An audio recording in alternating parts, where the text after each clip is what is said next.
I've given the title of Cultural Diplomacy and Reputational Security, but you will see how it fits with the remarks you've already heard from the Foreign Minister, particularly. I want to address the key questions that are in the program. Why should cultural diplomacy and international cultural relations even address global challenges? How can international cultural projects help in addressing the shared challenges of humanity? And why should we talk about complex topics in cultural diplomacy? In my talk, I'll talk about some of the terminology, some of the questions of definition that have already been raised. I will say what I see as the forces that are in play with cultural diplomacy. I'll outline the four classic approaches of cultural diplomacy. But I also want to unpack a little the moment of crisis in which we're all living right now,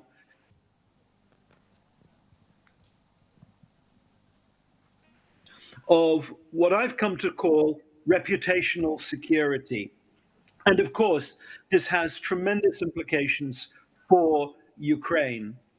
I'll conclude my remarks with a case where I think you can see cultural diplomacy being used to address a very complex situation in a difficult environment, but maybe that will give you a little inspiration for what is possible.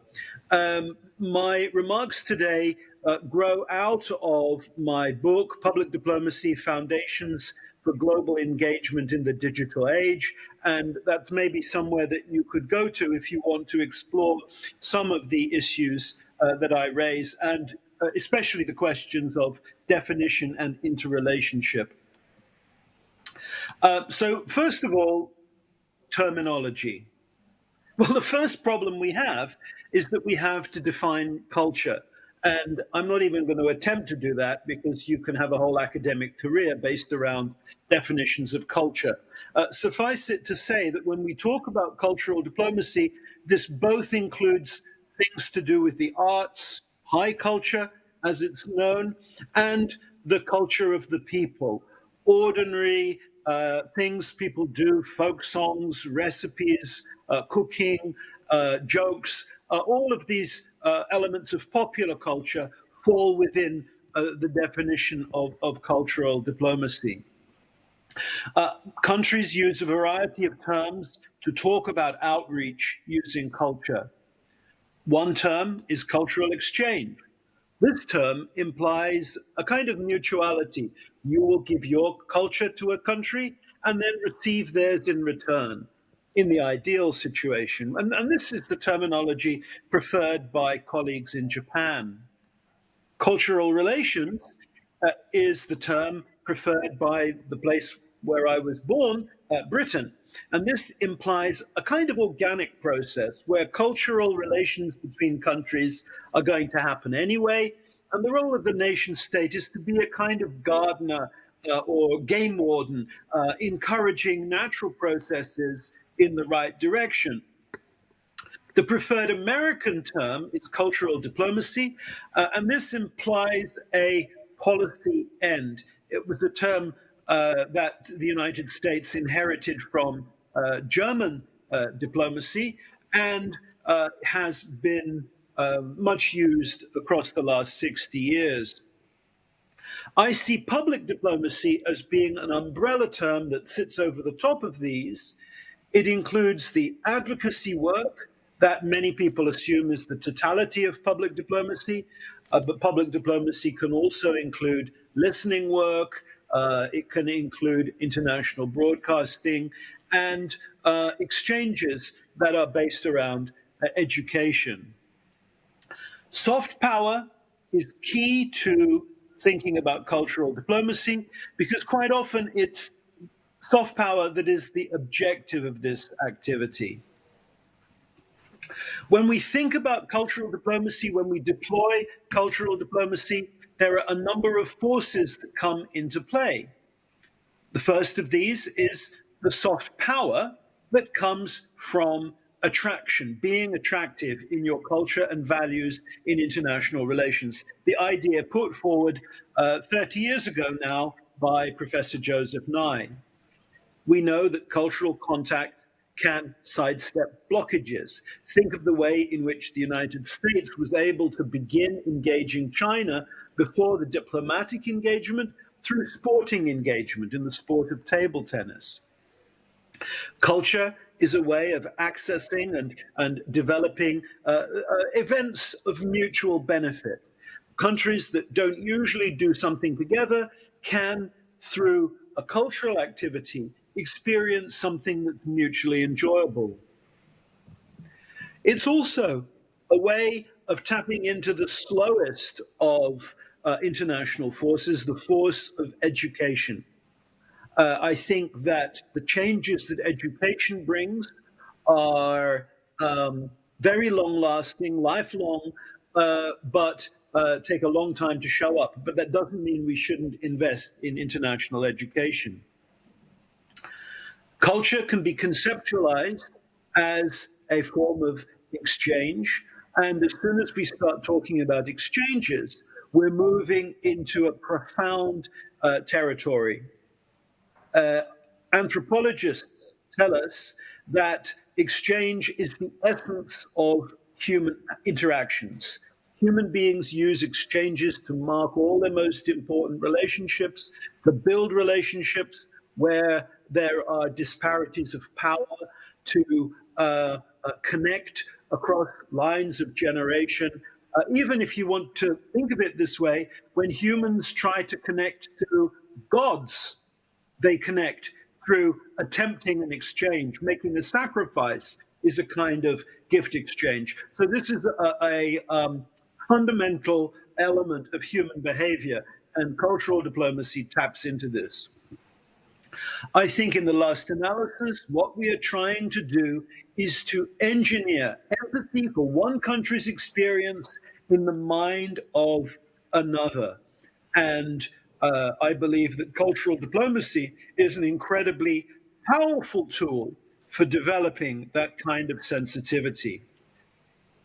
There are four classic approaches, and I'll illustrate each one of these with an example from China, which is one of the most active cultural diplomacy powers right now. The basic approach to cultural diplomacy I call cultural gift.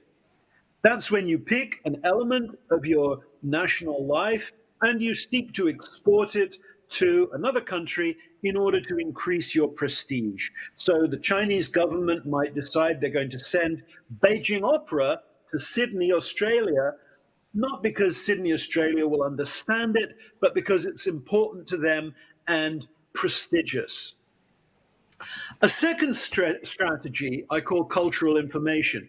And this is when you're not just sharing something that is prestigious, uh, but you're sharing something that you think will change the understanding that the other society has about you. So instead of sharing something that is simply impressive within your country, you pick out an example might be, well, my Chinese example would be you send a photographic exhibition depicting the costumes of minority groups within your country that can show up diversity where foreigners typically perceive uniformity. The third classic approach of cultural diplomacy is cultural capacity building. This is when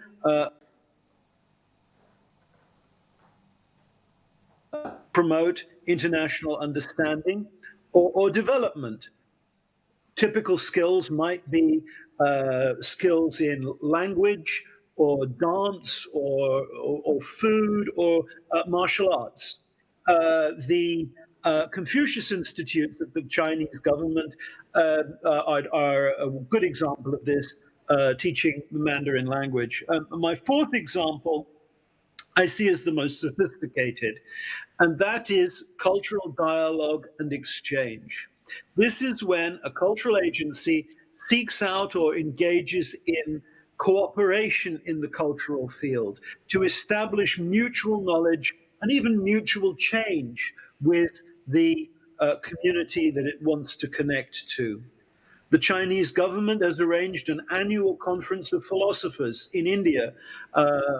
They get together once a year, one in one country, one in the next, to discuss the interrelationship of Chinese and Indian philosophy. So then, these are the basic tools that cultural agencies bring to the present moment. Unfortunately, the present moment is, I think, profoundly unstable, and we live in a moment of crisis. Of the moment of crisis, it's multifaceted, but one element in this moment is a crisis in our mass media. International media has been weaponized, used hostilely to diminish and undermine countries, international actors on the world stage. This situation has been made worse by the transition to the technology of social media. I see technological transitions as being profoundly destabilizing in international relations. In fact, as a diplomatic historian, I can see how technological transitions of the past were causal factors in the outbreak of First World War, Second World War. It made the Cold War a lot worse, and how solving these global crises involved addressing problems of communication and coming to terms with technological transitions, harnessing and understanding new technologies of media. I see politics in crisis around the world. Problems are too big for any single actor to solve. And for this reason, with much frustration in the face of problems, many countries have fallen back on a rather counterproductive strongman approach to politics. I see diplomacy as being in crisis. At a time when people are able to get their news from other people just like themselves through social media, the voice of diplomats who are necessarily not like their audience are diminished. Diplomats are less credible. We see soft power moving into a time of crisis with many interpretations of what soft power might be, and cultural diplomacy coming into crisis because of the physical challenges associated with the COVID-19 lockdown. I recently did a study of all the major European cultural agencies and found that every single one of them was in financial difficulty because they counted on paid services like paid language instruction or paid examination administrations to subsidize their cultural programming. For this reason, when reputation is endangered, when reputations are being undermined, we need to think of reputation not as being peripheral to the nation state, not as a kind of optional extra that it seemed to be in the 1990s, but rather it goes to the core business of the state. The core business of the state is security, and reputational security has to be factored into the mainstream of foreign policy. And I was delighted to hear the foreign minister's remarks pointing to this as being a priority for Ukraine. I think that many countries need to learn the lesson of Ukraine and address their own uh, uh, diplomatic profile in the same way. So, how does cultural diplomacy relate to reputational security? The first thing to say is that soft power is inherently beneficial to security. It helps to be known for things, it helps to be respected for things, and this is part of the reason why hostile actors on the world stage right now, I'm thinking here of the government in China, are prepared to be quite aggressive towards the soft power assets of countries they see as adversarial. So we saw attacks on Australian education from sources in China earlier this year. Enemies seek to undermine the good name, the good reputation, not only of individual countries, but of entire regions. Kremlin media has displayed a kind of vendetta against the Nordic countries, recognizing the way in which those countries are liked and respected, and seeking to undermine them with a false narrative associating Scandinavia with child abuse.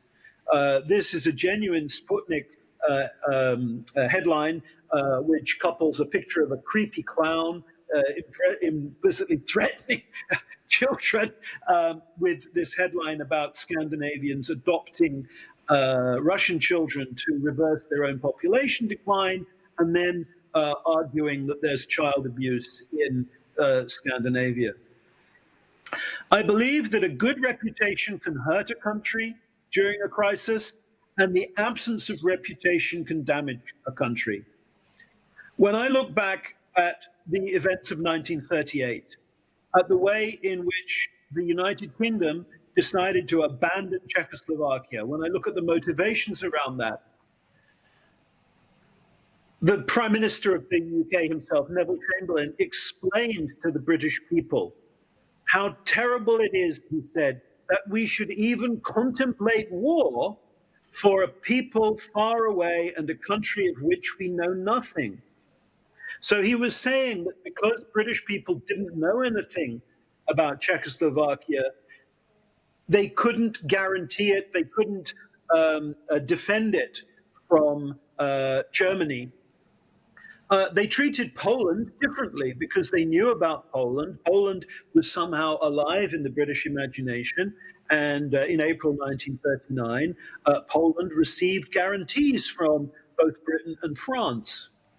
I think that Ukraine in 2013, 2014 was in much the same situation as Czechoslovakia in 1938.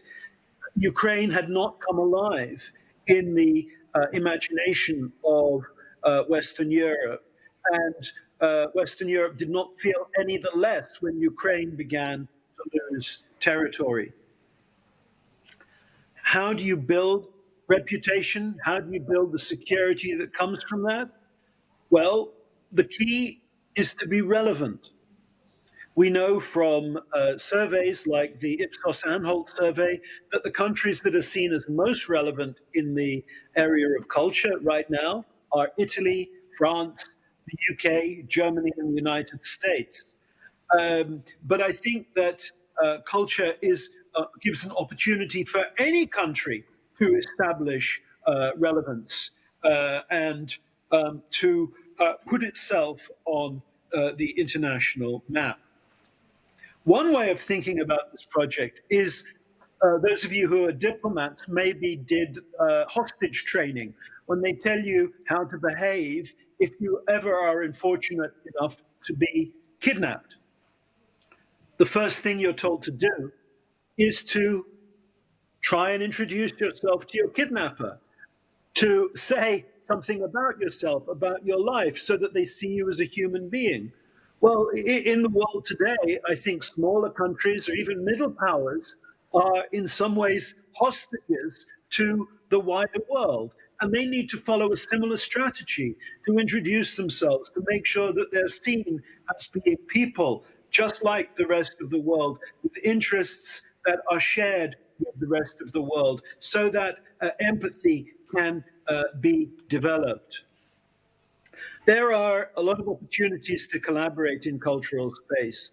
I've been impressed by, for example, the way in which the French embassy in the US has collaborated with game designers to try and create games that are not only enjoyable as cultural forms, but also address shared international problems, the kind of large-scale problems that humanity is facing right now, including the challenge of climate and migration and racism.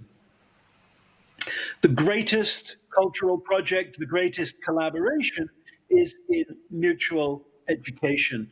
And for me, I've been so impressed by what the European Union has been able to do with the Erasmus program. The Erasmus exchanges are not only making countries known to one another within the European Union and its neighbors, but because people are people, when they're exchanged, they get to know each other, new families are forming, new relationships are forming, and new people are being born with joint international roots, transnational people who embody the idea of Europe coming together. And this parallels the intellectual coming together made possible through Erasmus. We heard a lot in the 90s and early 2000s about nation brands and nation branding. And many countries spent a lot of money to assert a simplistic idea of who they are to the world. One of the problems with this approach is there's a danger if you tell a story about yourself that isn't open for collaboration, if you're just emphasizing your own unique qualities. I was a little alarmed when Britain started talking about Great Britain, great for innovation, great for heritage, and so forth.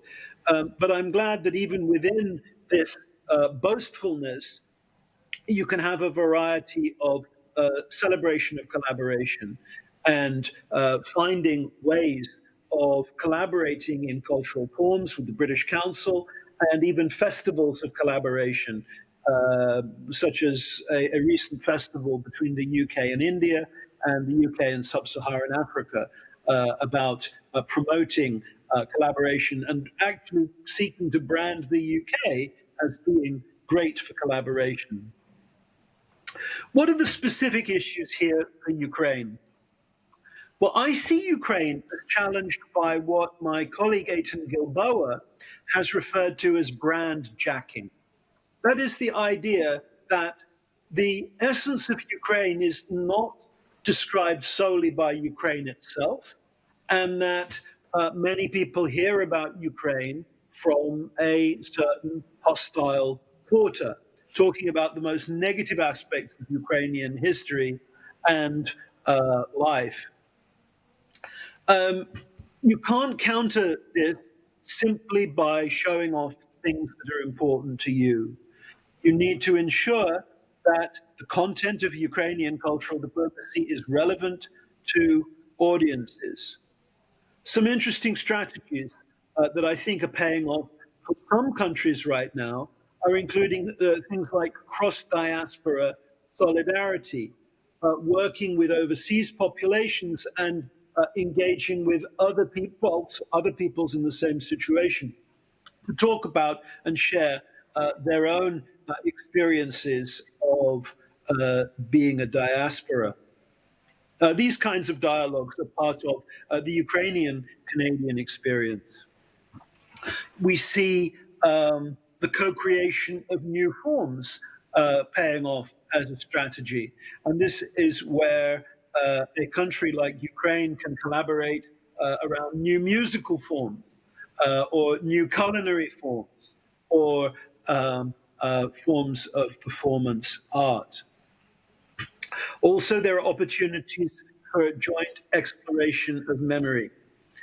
Ukraine has borne some terrible tragedies, including the Holodomor, and has therefore an opportunity to talk to others about their tragedies and to be relevant to others through a shared exploration of unhappy times in their history. I believe that when we say media is weaponized, it should have the same implication that the realization of the power of any weapon has in diplomacy. When we see a powerful weapon, we should begin to negotiate for disarmament. I believe there is scope for media disarmament, for diplomacy around the process of coming to understand one another and stepping back from the exceptional levels of demonization and disruption that we see in international media. And Ukraine should be a voice in a media disarmament process. As Ukraine works to develop its cultural diplomacy, it should always remember that the best image will always be based on reality, and that reality is a restraint on its image. But sometimes An adversary's criticism can set an agenda for the elements in your own society where reality needs to be improved. Sometimes a hostile power will continue to hammer away at a weakness and will be successful in negatively branding because of the places and the ways in which the cap of criticism fits. We all know that in recent history, Ukraine has been burdened with a problem of oligarchs and corruption. This has been one of the things that President Zelensky has talked about. And I think that delivering around the limiting of corruption, pushing back against the power of oligarchs, needs to be included in a conception of Ukraine's reputational security too. There are examples of this from American history. The United States has been burdened by not only an image of racism, but a reality of racism. And the wisest American presidents, I'm thinking now of President Eisenhower, President Kennedy, they knew they had to engage in improving racial conditions in the US, not only for domestic reasons, but to make sure that the international image of the United States was as it should be. In the last analysis, part of reputational security will always be in the hands of the people themselves and in the choices that people make in their own lives. I promised you a case of culture versus complexity, meaning culture being used to address a truly complex problem. The problem I want to talk about is HIV/AIDS in Africa. By the early 2000s, it was clear that part of the problem with HIV/AIDS in Africa was that it was focused on youth and being transmitted by women. And if messages could be got to youth and to women in sub-Saharan Africa, experts understood that the spread of HIV/AIDS could be limited. So one of the platforms involved in contesting AIDS was the American platform called PEPFAR, the President's Emergency Program for AIDS Relief. And PEPFAR came up with the idea of communicating to young women of sub-Saharan Africa using a cultural form, the form of the television soap opera. They worked with Norway, with United Nations UNICEF, with the TV channel MTV, and others to create a TV drama. Now, this drama had to work in two ways. It had to be entertaining. It had also to be frank about sexual matters, because you can't talk about HIV/AIDS without including details of sex and exactly how the virus is transmitted. The Americans had to allow their partners, such as MTV, to have their own reasons for being part of the partnership, to talk about their own success. MTV, for example, wanted to claim their involvement with this work as being part of their corporate social responsibility. The result, however, was a compelling television program. It was a social success, it was a cultural success, and a medical success. The main actress involved, Lupita Nyong'o, went on from this project to become a Hollywood star and an Oscar winner. But the most importantly of all, this cultural project had an impact in lowering rates of HIV/AIDS transmission, and it was a success in its own terms. In conclusion, I see the present moment as a time to act. I believe there's great hope in the attention of governments to issues of reputation. But it's especially hopeful when, as in remarks that have already been made, an emphasis is put not on unilateral display, but on cooperation. Because in an era of global challenges, we need to have global solutions. We need to have cooperative solutions. This is the moment for collective work. It's a moment not only for us to speak better, to communicate better, but to focus on a better reality, on actually being better.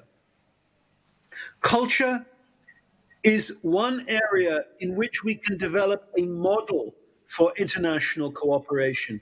We can partner with people in cultural forms and then move beyond this to do to do partnerships in the harder to reach political areas. I'm arguing that culture can open the way to partnership, clearing a way to dialogue. In the 21st century, culture is part of our defense. Where do we begin? I believe the first step has to be to listen, to accurately understand how we are perceived internationally, and then to move beyond that to engage with the publics that we meet through the listening process and to seek to do something together to improve our mutual understanding. Thanks so much for your attention. You're welcome to email me at cull@usc.edu. I'm on Twitter as @NickCull, and I have a podcast around issues of reputation and political power called People, Places, Power. And I'd love it if you were following that conversation. I'll now stop share, and I hope we can move to some questions. Thank you, Nick. Thank you for this amazingly interesting presentation and your speech, and for such an interesting examples and theses.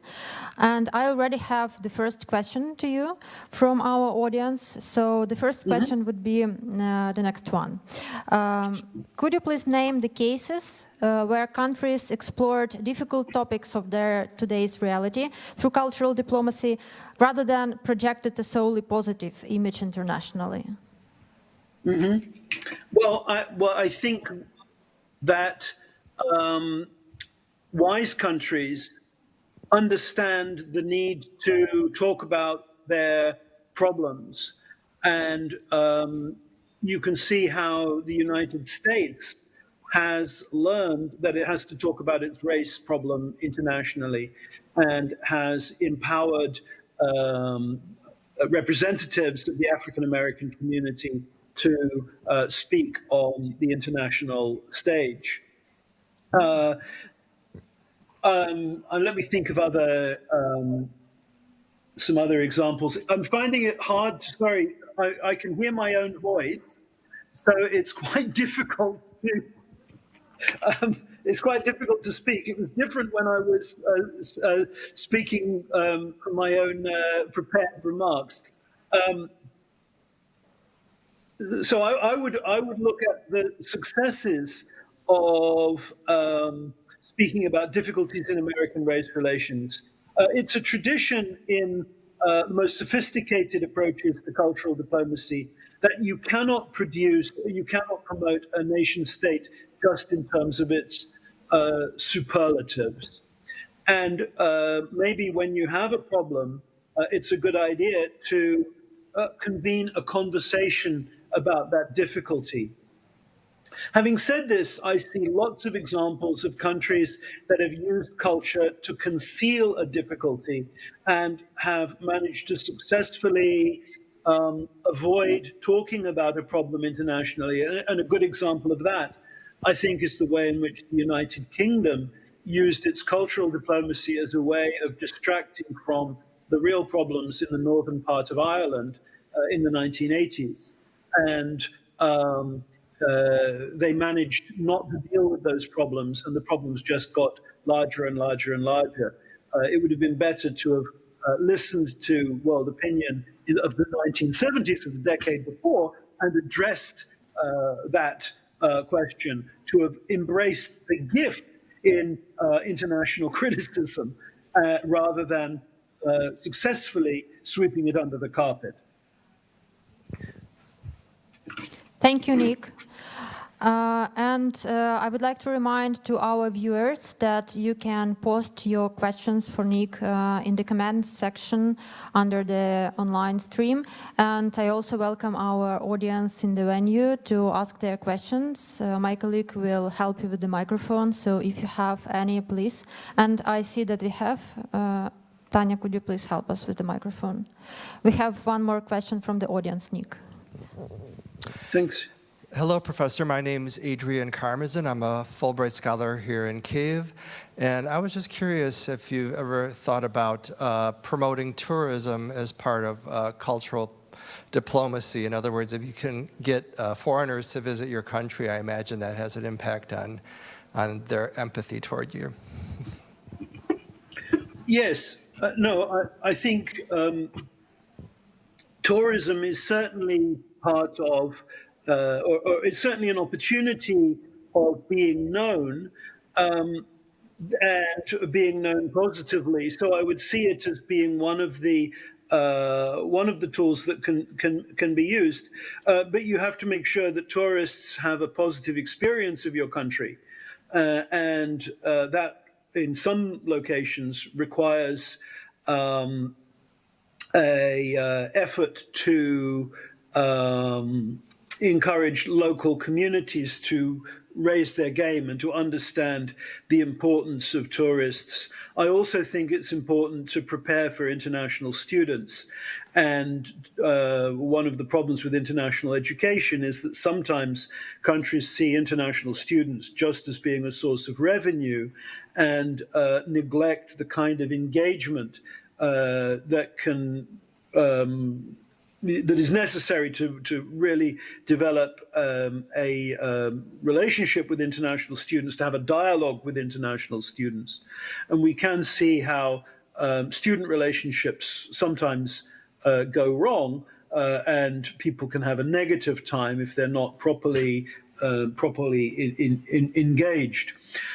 So I think that tourism can be one of those mechanisms, certainly, of building a good relationship. And it's been very successful for some countries. So you can see how Italy has, there's a symbiosis between respect for Italian culture and for Italy as a tourist destination. And similarly, I think with France. Thank you. And one more question from the audience. To establish a reputation... Okay, I now can't hear anything. Can you hear us now? I can hear you now. Sorry. I appreciated not getting the echo, but I can't hear you. Okay, sorry. So that's okay. The next question would be to establish a reputation for Ukraine that would help distinguish it from Russia. Who Ukraine must target in the first place, decision makers or wider population? Well, that's a good question. I think that you have to have attention to everybody, but the most important thing is to be relevant and not to attempt to talk about things that international audiences are not interested in.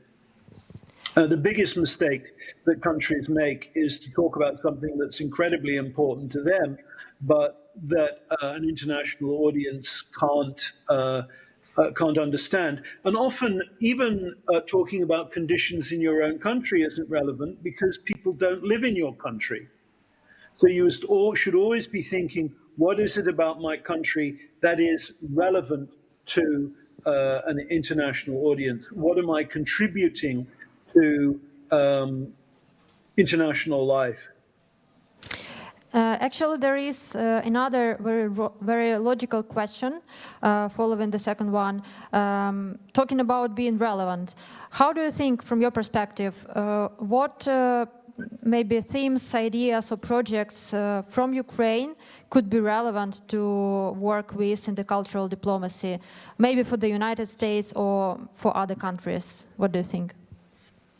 Well, I think that's I think that's difficult. I think that's difficult, and that's why I say, you should begin with listening and working out what do you think about yourself, and what do you think international audiences are interested are interested in. What of that which is important to you is interesting to others. I thought that the remark that the minister made about decolonization was very interesting, because a lot of countries are involved with a process of decolonization, are involved in a process of decoupling themselves from a powerful historical connection. And that seems to be a really interesting area in which things can be shared. But you should also remember, Ukraine has my engagement with Ukraine personally came through interest in literature, and literature that I learnt what originated in Ukraine from Ukrainian writers. So I think that will always be a really important way of engaging international audiences as well. Thank you. And do we have any other questions from the audience in the venue? Please raise your hand if you have any. And meanwhile, one more question from my side, which is a common question, usual question, which we hear as a Ukrainian Institute, and I suppose all the practitioners of the cultural diplomacy sometimes hear this question from the audience. Cultural diplomacy is very much about the strategic approaches and longer-term perspectives. Then how do you measure its impact and its results and efficiency in the shorter-term perspective? Well, I think that there are ways of doing this. And I think cultural diplomacy has to be prepared to submit to measurement. However, it's important to focus on outcomes rather than output.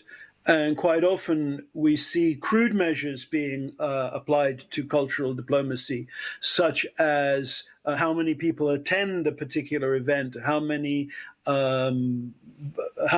editions of a particular book are bought, and this doesn't really tell you that much. I have there are experts in how to measure cultural diplomacy. So I can't really get into that in the time available. What I would say is to always remember that just because something is difficult to measure or takes a long time to show success doesn't mean that it shouldn't be done, and that a balanced public diplomacy portfolio will not only include the short-term things, the things that pay off very quickly, the advocacy type of work, but the medium-term and the very long-term activities, the cultural work and the educational work, which could even take a generation to be really perceptible in international society. And what that means, in order to have very long-term activities, you need to have political faith and you need to have leaders with real conviction. But my warning to you is that your adversaries have their own political faith and their own conviction. And there are places in the world where people are prepared to make investments in cultural diplomacy over the 20, 50, 100-year perspective. And those places will only be countered if a similarly long-term horizon is adopted and long-term investments are made. So I know that dodges the question a little, but there's a lot has been written about ways of developing key performance indicators for cultural work and so forth. So I'll refer you to the right people if you've got a professional interest in that. Thank you, Nick. I suppose we don't have any other questions at the moment. And I would like to thank you a lot for joining us. And just to let our audience know, Nick made an effort for us because it's now midnight in California. So One it's in the morning. 1 a.m. already. So thank you, Nick, Yes. for being with us at such a late time. And thank It's you. my pleasure.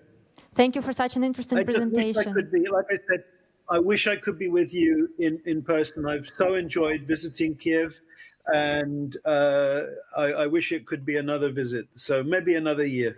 Yeah, hopefully next year. So we invite you to visit Ukraine and to come to Kiev, and hopefully we will see each other physically at the 3rd International Cultural Diplomacy Forum here in Kiev. Thank you so much.